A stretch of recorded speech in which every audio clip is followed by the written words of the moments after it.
सहनाववतु सहनौ भुनक्तु सह वीर्यं करवावहै तेजस्विनावधीतमस्तु मा विद्विषावहै।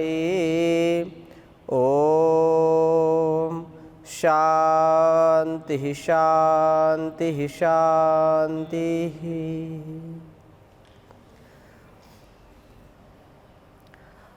वैदिक जीवन पद्धति की इस कक्षा में आप सबका हार्दिक स्वागत है। वैदिक जीवन पद्धति की इस कक्षा में हम चर्चा कर रहे थे व्यायाम के विषय में, क्योंकि सभी उपायों में से व्यायाम शरीर को अत्यधिक बलिष्ठ बनाता है और अत्यधिक दीर्घायुष्य को प्राप्त कराता है। इससे शरीर हमारा शिथिल नहीं होता है, हमारे अंग प्रत्यंग पूरी ऊर्जा और पूरी शक्ति संपन्न रहते हैं। जब तक व्यक्ति जीवित रहता है तब तक आनंद पूर्वक इस शरीर का जो है आनंद लेता है। शरीर का आनंद का तात्पर्य ये है कि यदि व्यक्ति आधि और व्याधि से ग्रसित नहीं है, यदि तन और मन उसके दोनों स्वस्थ हैं, तो वह इस वतन की जो सेवा है वो अच्छे से कर सकता है। यदि हमारा तन मन और धन तीनों कमज़ोर हैं, धन तो तीसरे नंबर पर आता है, लेकिन सबसे पहले तन और मन, यद्यपि दोनों एक दूसरे के पूरक हैं। तन स्वस्थ है तो मन भी स्वस्थ रहेगा और मन स्वस्थ है तो तन भी स्वस्थ रहेगा। इसके बाद धन, और धन जब हमारे पास होगा, चाहे बुद्धि का रूपी धन हो, विद्या रूपी धन हो, बल रूपी धन हो, जन रूपी धन हो, उससे वतन की हम अच्छी प्रकार से सेवा कर सकते हैं, परोपकार कर सकते हैं और इस जीवन की जो सार्थकता है उसको साकार कर सकते हैं। तो इस विषय में व्यायाम की चर्चा चल रही थी और एक श्लोक को हमने बीच में ही उसकी कुछ व्याख्या की थी। इसको समझना चाहिए और जीवन में उतारना चाहिए, चाहे धन हो और चाहे तन हो या जो विद्या रूपी धन है, उन सभी को हमको त्वरा में ग्रहण करने की जो है, या बहुत ही जल्दबाजी में कि आज ही मैं बलशाली बन जाऊं, आज ही विद्यावान बन जाऊं, आज ही मैं एक क्षण में पर्वत पे चढ़ जाऊं, यदि किसी की ऐसी कामना है तो वह उसके लिए कल्याणकारी नहीं होगी, क्योंकि यह चीज़ें धीरे धीरे आती हैं, शनै शनै। तो इसमें हम इस श्लोक पर चर्चा कर रहे थे कि शनै अर्थः शनै पंथः शनै पर्वतम आरुहेत शनैर्विद्या च धर्मश्च व्यायामश्च शनै शनैः। यदि कोई दुर्बल है या उसको अभ्यास नहीं है तो वह इसका अभ्यास धीरे धीरे करे। कोई भी कार्य आरंभ करते हैं तो पहले तो कठिनाइयाँ आती हैं, समस्याएं आती हैं, लेकिन हम उसकी महिमा को जान करके उसको हम जब आरंभ करते हैं तो उत्साह से आरंभ करें। उत्साह के बाद फिर उसमें यदि कठिनाई आए तो उत्साह में कमी ना आए। शरीर आपका दुखेगा जब आप आरंभ में व्यायाम आरंभ करेंगे। तो आरंभ करते समय कोई भी कार्य हो, निसंदेह उसमें समस्याएं आती हैं, कुछ बहुत समस्याएं आएंगी, लेकिन ये ज़रूर आप ध्यान रखें कि जिन कार्यों को आरंभ करते समय जो ज्ञानपूर्वक हैं, वेदोक्त हैं, शास्त्रोक्त हैं, उन कार्यों की मैं चर्चा कर रहा हूँ। उनका आरंभ भले ही आपको कष्टकारी लग रहा हो, उनका फल बहुत ही मधुर होता है और हमारे लिए कल्याणकारी होता है। तो यदि आप इसका सेवन रोज करेंगे, अर्थात व्यायाम रोज करेंगे, तो बहुत ही आपका आयुष्य और आपका शरीर स्वस्थ रहेगा, अच्छा रहेगा। पीछे की कक्षा में किसी का कोई प्रश्न हो तो आप पूछ सकते हैं। ओम स्वामी जी प्रणाम। जी प्रणाम। स्वामी जी, जैसे प्रवास के दौरान हम बहुत लोगों को योग करवाते हैं जी। और तो उसके दौरान पूछते हैं कि आप योग क्यों करते हैं या व्यायाम क्यों करते हैं, तो कहते हैं स्वस्थ रहने के लिए। लेकिन जो नहीं करते तो वो भी तो यही चाहते हैं कि हम स्वस्थ रहें, तो एक स्वस्थ रहने की कामना करते हैं, वो करते हैं। और एक वो चाहते हैं कि हम भी स्वस्थ रहें लेकिन वो नहीं करते, तो इसके बीच का कारण क्या है? दो प्रकार के लोग होते हैं। एक तो वे हैं जो कामना खूब करते हैं लेकिन उस कामना की पूर्ति के लिए कुछ करते नहीं हैं। वो कहीं से वो चीज़ मिल जाए, कहीं से मुझको आरोग्य मिल जाए, या जीवन के प्रत्येक क्षेत्र में उनका स्वभाव हो जाता है कि बैठे बैठे सारी चीज़ों की उपलब्धि हमको हो जाए और हमको कुछ करना ना पड़े।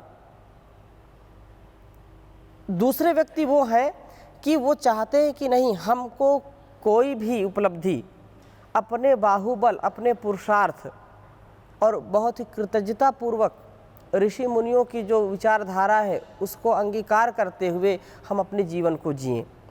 प्रत्येक जीवन के मोड़ पर, प्रत्येक स्थिति में वे स्वाभिमानिता के साथ जीना चाहते हैं।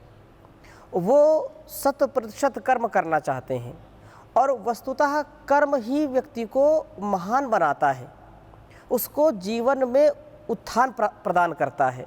और जिनके जीवन में केवल ये है कि नहीं, हमको हर प्रकार की समृद्धि चाहिए, हर प्रकार का सुख चाहिए, लेकिन उसके लिए कुछ हम करें नहीं, तो ऐसे लोग जो हैं वो चाहते तो हैं।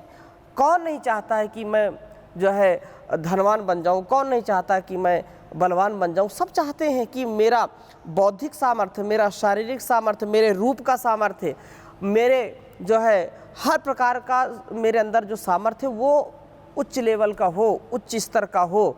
लेकिन ये केवल चाहने मात्र से नहीं होती बात। चाहना तो पूरी होगी लेकिन उसके लिए कुछ पुरुषार्थ करना पड़ेगा। तो ऐसे लोगों को आप प्रमाद जिनके अंदर है, ऐसे लोगों को आप प्रमादी कह सकते हैं कि वो चाहते तो हैं, जानते तो हैं, लेकिन उनका स्वभाव पुरुषार्थ का नहीं है। वो चाहते तो हैं कि मैं ये करूं, और आप देखते होंगे कि बहुत लोग जो है प्रातःकाल पार्क में टहलते रहते हैं लेकिन वो योग करना पसंद नहीं करते हैं, या कुछ लोग उसकी महिमा को भी बताते हैं तो भी वो चाह करके भी उसको कर नहीं पाते, क्योंकि उनका स्वभाव वैसा बना नहीं है। इसलिए स्वभाव जिसका पुरुषार्थी है, स्वभाव जिसका हर प्रकार से उद्यमी है, जो परिश्रम करता है बौद्धिक रूप से, शारीरिक रूप से, और वही व्यक्ति आनंद प्राप्त कर सकता, वही शरीर का सुख प्राप्त कर सकता है, इस समाज का सुख प्राप्त कर सकता है। तो ऐसे लोगों को आप यही समझाने का प्रयास करें, लेकिन जो है ये समझना थोड़ा सा कठिन काम है, क्योंकि हर प्रकार की औषधि मिल सकती है, लेकिन जो समझना ही नहीं चाहता है उसके लिए संसार में किसी ने कोई औषधि बनाई ही नहीं है। मूर्खस्य नास्ति औषधम। भाई जब आप जान गए कि इससे ये लाभ है तो उसको व्यक्ति को करना चाहिए प्रत्येक स्थिति में। जी ओम आचार्य जी। जी जिम में जैसे हम जाते हैं प्रवास में तो देखते हैं कि कहीं जिम में भी लेके जाते हैं वहाँ पे जी जो हमारे कार्यकर्ता होते हैं, तो और बाकी योग क्लास में भी जाते हैं। जी। तो बुजुर्गों की संख्या जो हमारी योग क्लास में है और जो युवाओं की संख्या वो जिम में है। तो ज़्यादातर देखा कि जिनको घुटने की प्रॉब्लम है, कमर की प्रॉब्लम है, तो वो बुजुर्ग कोई परेशानी है तो वो योग क्लास में आ रहे हैं जी। और जो स्वस्थ युवा है वो जिम में जा रहा है और वहाँ पे कुछ सप्लीमेंट देते तो उनको फास्ट रिजल्ट मिल रहा है उन चीज़ों का। हाँ तो ये मतलब कि हमारी योग क्लास में संख्या बढ़े, ऐसा क्या उपाय है हमारे पास में?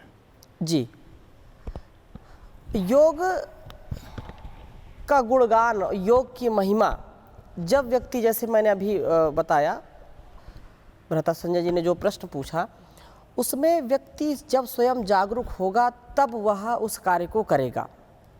इसकी महिमा को वह जानता है, लेकिन उसका जो परिणाम है, उसका जो फल है, उसकी महिमा को नहीं जानता है। मतलब इसको तो महत्व देता है। जैसे परम पूज्य स्वामी जी महाराज ने पूरी दुनिया में योग, आसन, व्यायाम, प्राणायाम को इतनी महत्ता दी है, इतना गौरव बढ़ाया है, इससे कोई अछूता नहीं है, सब जानते हैं इसकी महिमा को। लेकिन ये जो उनको त्वरित चाहिए कि ये जो मेरा शरीर है ये अच्छा रहे और उस के लिए वह जिम ज्वाइन करते हैं कि मेरे अच्छे अच्छे कट्स हो, मेरा बाहरी जो स्वरूप है वो अच्छा दिखाई पड़े। जो परंपरागत व्यायाम हैं वो व्यक्ति का शरीर तो सुंदर बनाएंगे, लेकिन उसको आपको लंबे समय तक करते ही रहना चाहिए। और उनको ये लगता है ये पुरानी पद्धति है, इससे भी उनको अरुचि होती है। जो नई नई चीज़ें हैं उनमें व्यक्ति जब लगता है तो लगता है नहीं हाँ ये ठीक है।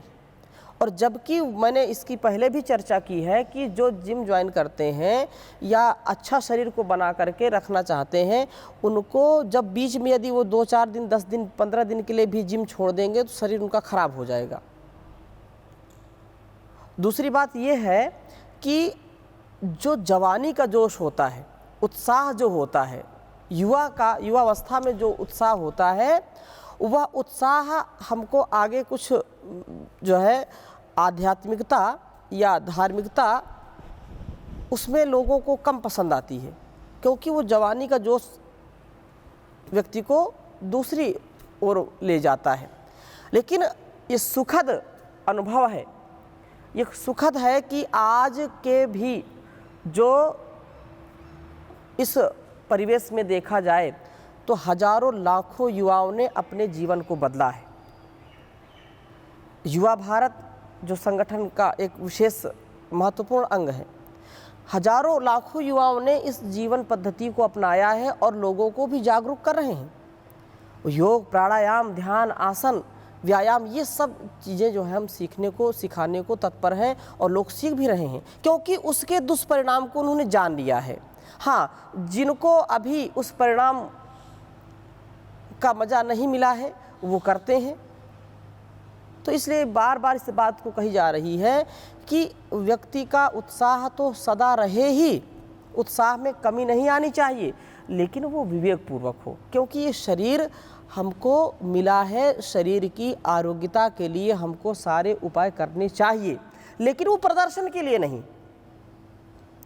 आप जब समुचित योग, प्राणायाम, योग की भी आगे चर्चा करेंगे, प्राणायाम, व्यायाम आदि करेंगे तो कहीं बाहर जाने की ज़रूरत नहीं, किसी भी उपकरण की आवश्यकता नहीं है। तो ऋषियों की जो परिकल्पना थी, जो दिनचर्या, जो जीवन शैली थी, उसमें किसी उपकरण की आवश्यकता नहीं है। वो स्वावलंबी बनाते थे और यही आज का जो समय है स्वावलंबन का है। यदि हम स्वावलंबी होंगे तो हमारा राष्ट्र भी स्वावलंबन को प्राप्त करेगा। यदि हम अपने निजी जीवन में विशेष रूप से इसका महत्व रखेंगे कि नहीं, हमको जितना हो सकता है उतना हम स्वावलंबन में रहेंगे तो अधिक खर्चा भी नहीं होगा और उनके जीवन में सुख और समृद्धि होगी। लोग भोगों को भोग करके, विषयों में फंस करके अपने जान को तिलांजलि दे रहे हैं, इसी से वो दुखी हो रहे हैं। वे लोग जो जागरूक हैं, जो इसको महत्व को समझते हैं, कभी जिम नहीं जाते, कभी वह ऐसा कोई आभक्ष्य पदार्थ नहीं खाते, उनके जीवन में वो चीज़ घटित होती है। तो इसमें आपने जो कहा कि बुजुर्ग ज़्यादा जाते हैं, क्योंकि उन्होंने लंबे अरसे तक इस जीवन को जी करके देख लिया है और समझ लिया है कि समाधान केवल इसमें है, इसलिए वो करते हैं। लेकिन जो युवा हैं उनका भी जोश जो है आसमान में है, इसलिए वो समझते नहीं हैं। वो देह के प्रदर्शन में, शरीर के प्रदर्शन में अपने आप को जो है गौरवान्वित महसूस करते हैं। जब उनका जो सामर्थ्य या उनका विवेक जागेगा तब आएंगे। जी, और कोई प्रश्न? ओम स्वामी जी नमन। जी। पिछले क्लास में आपने बोले थे कि ये रोगी और नेगेटिव विचार वाला और काम्य व्यक्तिहरू और ऐसा जो होता है, ऐसा व्यक्ति लोग योग नहीं करना चाहिए, इससे दुष्परिणाम मिलेगा, आप बोले थे। लेकिन ऐसा व्यक्ति के उद्धार के लिए तो योग में और बोले हैं कि योग करना है, ऐसे व्यक्ति के लिए स्वास्थ्य के लिए योग करना है, आसन करना है, जी जी, व्यायाम करना है बोले जी, थे। बात समझ गए। लेकिन हाँ देखो, इसमें बात ये है कि वहाँ पर योग की चर्चा, योग की बात नहीं हो रही थी, वहाँ व्यायाम की बात हो रही थी। यदि व्यक्ति तनाव में यदि वह व्यायाम कर रहा है तो शरीर में विशेष प्रभाव नहीं पड़ेगा। यदि क्रोधित है, क्रोधित अवस्था में वो व्यायाम कर रहा है तो कुछ का कुछ करेगा। आपने देखा होगा जब व्यक्ति क्रोधित होता है या तनाव में ज़्यादा रहता है तो सोचता कुछ है, लिखता कुछ है, लिखने बैठा लिखेगा कुछ, बोलना चाहता है कुछ, निकलेगा कुछ उसके मुख से। तो व्यायाम करना है लेकिन पूरे भाव के साथ करना है। और व्यायाम से तो तनाव जाता है, लेकिन उस अवस्था की बात हमने कही थी कि यदि बहुत उस समय क्रोध आ गया बहुत ज़्यादा, तो उस समय उसको थोड़ा सा शांत होकर के अपने जो है मानसिक स्थिति को ठीक करके फिर व्यायाम करेगा तो उसका विशेष लाभ मिलेगा। ठीक है। और योग प्राणायाम से तो व्यक्ति का मानसिक और शारीरिक स्तर ऊंचा होता है, उसमें हानि नहीं है। धीरे धीरे करे, उसको चिंताग्रस्त ना हो या शोकग्रस्त ना हो, तनाव में ना हो। उस समय जैसे जैसे धीरे धीरे उसको बढ़ाएगा उसका लाभ उसको मिलेगा। आगे चले जी। ओम समझिए जी ये आम के बारे में है। दिन में सुबह उठकर व्यायाम करने का अच्छा लगता है। वो दिन में सोचता है सुबह उठकर व्यायाम करना है, फिर सुबह देखता हूँ ये आज नहीं तो कल करेंगे। हाँ, ऐसा मन क्यों चंचल होता है? ये बड़ी महत्वपूर्ण बात है, क्योंकि ये शरीर जो है कभी रजोगुण में रहता है, कभी तमोगुण में रहता है, कभी सतोगुण में रहता है। जब कभी उत्साह से व्यक्ति भरा होता है जानपूर्वक, तो उस समय लगता है कि आज मैं 1 घंटे, 1.5 घंटे, 2 घंटे व्यायाम करूंगा। उत्साह में उसका शरीर भारी नहीं होता है। और कभी कभी ऐसा आता है कि बिल्कुल उठने का मन नहीं करता, आज रहने दो, या शरीर में जो है ज़्यादा पीड़ा है, शरीर में ज़्यादा भारीपन है, वह उस समय नहीं करना चाहता है। तो इसमें यही है कि व्यक्ति को जो व्यायाम प्रिय है, व्यायाम जिसको पसंद है, व्यायाम करता है, तो उसको कभी भी व्यायाम को बाधित नहीं करना चाहिए। यदि वह प्रातःकाल भ्रमण करता है, यदि प्राणायाम योग करता है, तो उसको छोड़ना नहीं चाहिए। जैसे परम पूज्य स्वामी महाराज कहते हैं कि किसी भी अवस्था में एक व्रत आपको रखना है, किसी भी अवस्था में आज मुझको प्राणायाम छोड़ना है ऐसा नहीं सोचना। हर स्थिति में आपको प्राणायाम करना ही है, योग करना ही है, एक व्रत बना लीजिए। तो जो व्रती हैं शरीर के प्रति, अपने स्वभाव के प्रति, वे व्यक्ति जरूर करेंगे। लेकिन जो जागरूक नहीं है, जो इस विषय में अपनी स्थिति को ठीक नहीं रख पाता है, वह व्यक्ति कभी आज 10 बार जो है दंड लगाया, या किसी दिन 100 बार लगा दिया, किसी दिन एक भी बार नहीं लगाया, तो ये स्थिति घातक है। हाँ, ये जो शरीर की स्थिति सबकी ऐसी होती है, कभी अधिक उत्साह होता है, कभी कम उत्साह होता है, तो भी आपको प्रत्येक दिन करना ही चाहिए। यदि आप रोज़ 500-100 दंड लगाते हैं, या 2 किलोमीटर 5 किलोमीटर सुबह जो है टहलने जाते हैं, दौड़ते हैं, यदि आपका उस दिन मन नहीं है तो आप 5 किलोमीटर ना जा करके चाहे 1 किलोमीटर ही जाएं ज़रूर। यदि आप व्यायाम रोज़ करते हैं तो आधे घंटे 1 घंटे के व्यायाम करते हैं, आप चाहे 5-10 मिनट ही करें। इससे शरीर का जो स्वभाव है और जो भाव है मन का, वो सतत चलता रहता है, उसमें बाधा नहीं आती और व्यक्ति सतत उसमें प्रगति करता है। यह हमारा स्वयं का अनुभव है और परम पूज्य गुरु जी और स्वामी जी महाराज के जीवन से हम सीखते हैं कि जैसे मैंने पहले भी कहा कि कितनी भी रात्रि हो जाए, यदि दिन में नहीं कर पाए तो सायंकाल जरूर करेंगे। ऐसा स्वभाव हमको जरूर करना चाहिए। जैसे भोजन आवश्यक है, वैसे ही शरीर के लिए और मन के लिए यह व्यायाम और प्राणायाम, जिसकी चर्चा आगे हम करेंगे, इसको जरूर करना चाहिए। इच्छा न होने पर भी अच्छा काम जरूर करना है। और लाख इच्छा हो, यदि बुरा कार्य है तो कभी भी उसको नहीं करना चाहिए। विशेष ये बात है। और जीवन में जो लोग, जैसे आपने ये प्रश्न किया है, तो उसकी कई चीज़ें होती, जैसे पीछे हमने श्लोकों में कई चर्चा की थी कि जो है व्यक्ति यदि भूखा है तो भी व्यायाम ना करे, यदि जो है विषयासक्त रहा है, वह विषयों में मन लगा कर रखता है या अब्रह्मचर्य का पालन किया है, तो उस स्थिति में भी नहीं करना चाहिए। उस स्थिति में भी यदि है व्यक्ति तो भी कुछ ना कुछ तो वह करे, क्योंकि उसका स्वभाव बना रहे। तो उन चीज़ों से हमको बचना चाहिए, उन चीज़ों से बचेंगे, ब्रह्मचर्य पूर्वक जीवन व्यतीत करेंगे और रात्रि का भोजन अल्प लेंगे, सुपाच्य लेंगे, समय से सो जाएंगे जल्दी, तो प्रातः काल उठ करके व्यायाम करने में कोई बाधा नहीं होती है और बहुत ही शरीर हल्का होता है। शरीर के भारीपन में या तनाव में मन नहीं करता है कि व्यायाम करें। तो इस स्थिति को जो है हमको अच्छा बनाने का प्रयास करना चाहिए। आगे चलें तो यहाँ पर जो बात कही जा रही है और व्यायाम का विशेष महत्व बताया जा रहा है। व्यायाम के विषय में जो कहा कि व्यायाम चाहे किसी भी स्थिति में व्यक्ति हो, किसी भी ऋतु में हो, उसको व्यायाम जरूर करना ही चाहिए। और एक जो श्लोक मैंने बताया था पहले भी, और इस श्लोक को थोड़ा सा और आगे बढ़ाते हैं। जो व्यायाम है, व्यायाम ही हमको स्वस्थ और सुखी बनाएगा।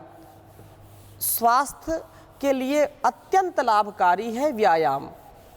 जो लोग व्यायाम करते हैं नित्य प्रति, वो कभी भी दुखी नहीं होते हैं। कह रहे हैं कि धनार्थम उद्यमम कुर्यात्।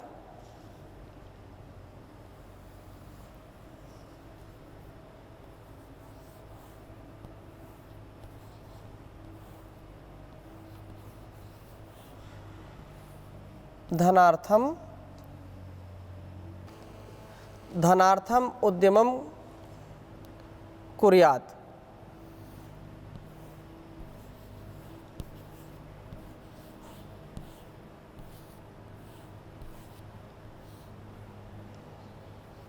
ज्ञानार्थम पठ संस्कृतम। आप दोनों कार्य यहाँ पर कर रहे हैं।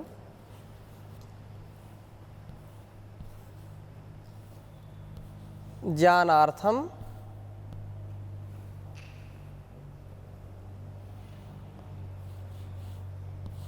पठ संस्कृतम। और आगे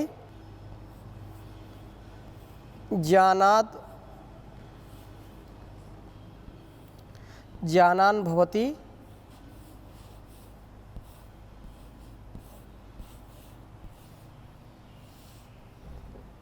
वैराग्यम।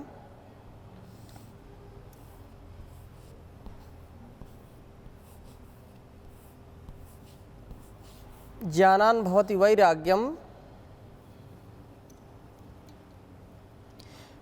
स्वास्थ्यम व्यायामतो भवेत्।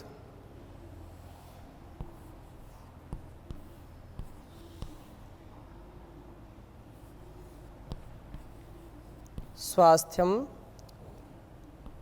व्यायामतो भवेत्। ये 5 श्लोक अत्यंत महत्वपूर्ण है व्यायाम की महिमा को जानने के लिए। उच्चारण करेंगे। धनार्थम, यहाँ पर ठीक है। धनार्थम उद्यमम कुर्यात्,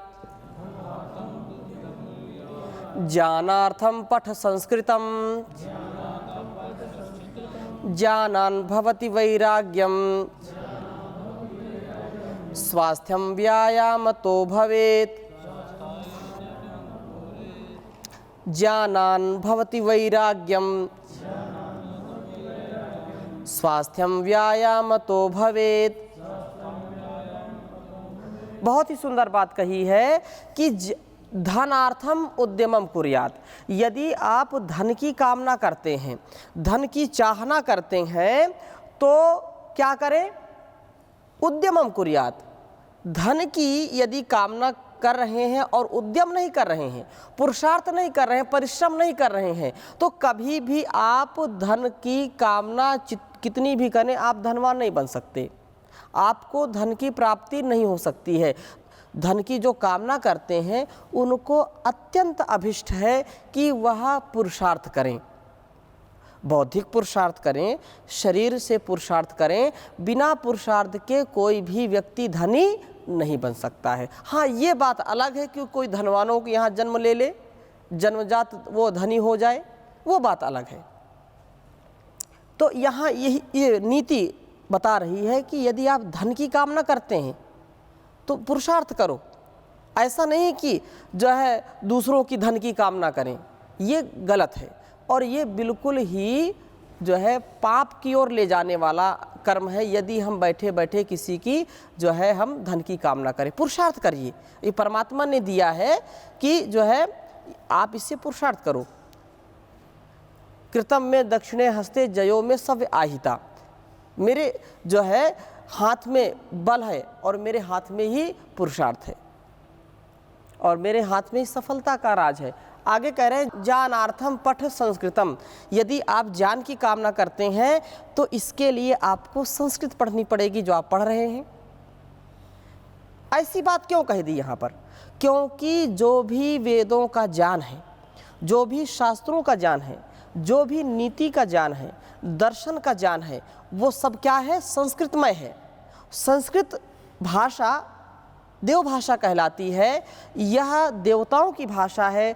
परमात्मा ने मनुष्यों के लिए, मनुष्यों के उत्थान के लिए, मनुष्यों के ज्ञान के लिए और मनुष्यों का जीवन अच्छा बने, इसके लिए संस्कृत भाषा का जो है हमको उपदेश किया है। जो व्यक्ति कुछ भी उपदेश करता है वह संस्कृत के बिना नहीं कर सकता। अच्छा, जो संस्कृत के बिना अंग्रेजी में या हिंदी में करते हैं या अन्य भाषाओं में करते हैं, वो भी संस्कृत से ही बात गई है।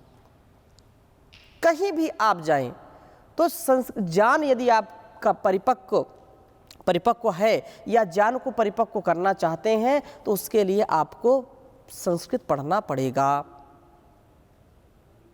कुछ लोग इसमें हठ दुराग्रह भी कर सकते हैं कि हम संस्कृत को नहीं पढ़ेंगे और हम जान होंगे, या ऐसे जो नेता अभिनेता या जो समाज के सुधारक हैं या जो किसान हैं, क्या वो संस्कृत जाने हैं? ये प्रश्न हो सकता है। लेकिन ये बात मैं पुनः दोहराऊंगा कि यदि उन्होंने संस्कृत नहीं जानी है तो भी परंपरा से संस्कृत के ज्ञान को उन्होंने जिया है। हमारे माता पिता, हमारे पूर्वज जो भी हुए हैं, वे ऋषियों की बातों को जीवन में उतारा है। उन्होंने भले ही एक अक्षर नहीं पढ़ा, लेकिन संस्कृतमय जीवन को जीने का अभी भी गांवों में जो भाषा बोली जाती है उसमें अत्यधिक संस्कृत के ही शब्द मिलते हैं। और संस्कृत आप पढ़ते हैं तो आप देखिए कितने शब्द उसमें मिलते हैं जो हिंदी में हम बोलते हैं या व्यवहार में बोलते हैं, या चाहे उड़िया हो या जो है पंजाबी हो या जो है गुजराती हो, मराठी हो, हर भाषा में संस्कृत का मेल होता है। 3-4 श्लोक इसके संदर्भ में और हैं, इसकी चर्चा हम अगली कक्षा में करेंगे। अभी यहीं विराम देते हैं। ओम शांति शांति शांति।